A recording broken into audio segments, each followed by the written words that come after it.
The Premier League clash between Crystal Palace and Nottingham Forest ended in a thrilling 1-1 draw at Selhurst Park. This result keeps Forest's Champions League hopes alive as the season nears its end.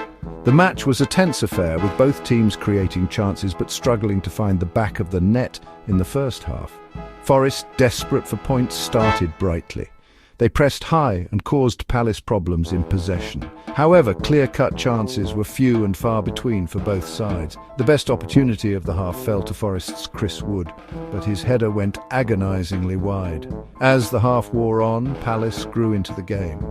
Their passing became crisper, and they started to find space in behind the Forest defence. Ebereki Eze was a constant threat for the Eagles, his trickery and pace causing all sorts of problems for the Forest backline. The second half began much like the first, with both teams cancelling each other out. However, the game finally sparked into life on the hour mark when Palace were awarded a penalty. A VR review adjudged that Forest defender Scott McKenna had handled the ball in the area, and Eze stepped up to confidently dispatch the spot kick, sending the home fans into raptures. Their joy was short-lived, however, as Forest drew level just 4 minutes later. A swift counter-attack caught Palace off guard, and Brennan Johnson raced down the right flank before squaring the ball for substitute Gustavo Scarpa. His shot was well saved by Vicente Guaita, but Murillo was on hand to tap in the rebound and restore parity. The game became stretched in the closing stages, with both teams pushing for a winner. Palace went agonisingly close to snatching all 3 points in stoppage time when Eze's curling effort cannoned off the crossbar. However, it was not to be, and the match ended in a draw.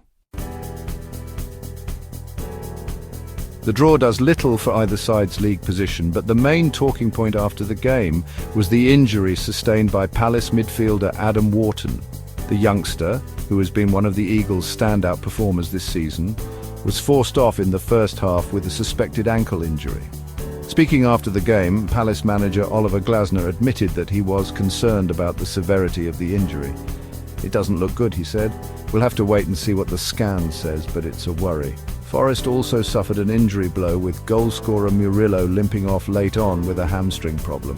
The Brazilian is now a doubt for Forest's crucial Champions League clash with RB Leipzig next week.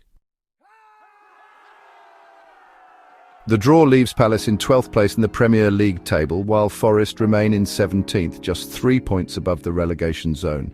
Both sides will be looking to finish the season strongly, with Palace hoping to secure a top-half finish and Forest desperate to avoid the drop.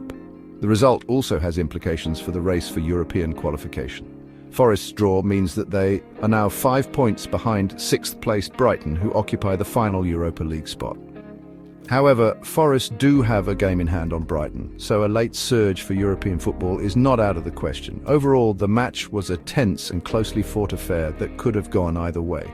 Both sides will feel that they could have won the game, but in the end, a draw was probably a fair result.